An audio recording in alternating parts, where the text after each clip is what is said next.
Dans les PTT sensibles reprise du travail à travers la France.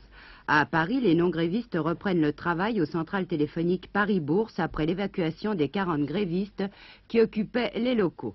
Évacuation aussi des piquets de grève des comptes chèques postaux de la rue de Vaugirard et de l'entrée du bureau central radio de la rue de la Banque. Les responsables syndicaux, d'une part, et les officiers de police, d'autre part, étaient intervenus pour qu'il n'y ait aucun incident. À Metz, où la poste principale a été ouverte par la police, les non-grévistes ont immédiatement rejoint leur lieu de travail. À Angoulême, les facteurs ont repris le travail à 90%.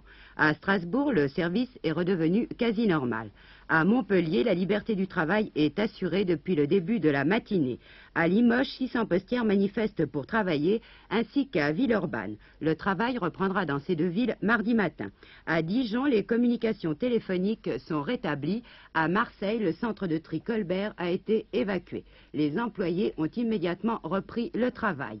À noter 2 incidents aux centrales téléphoniques de Marseille et de Rennes. Dans les bureaux, le ministre de l'Intérieur fait état de nombreuses reprises du travail dans les personnels de préfecture. Reprise aussi pour les personnels d'administration, notamment à Dijon, Toulouse, Lyon, Poitiers et Lille. Plusieurs sociétés d'assurance ont réouvert leurs portes ce matin.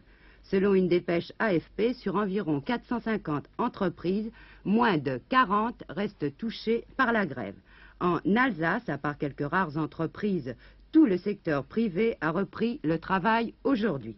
Au milieu de la matinée, on notait une légère tendance à la reprise du travail dans les petites entreprises de province.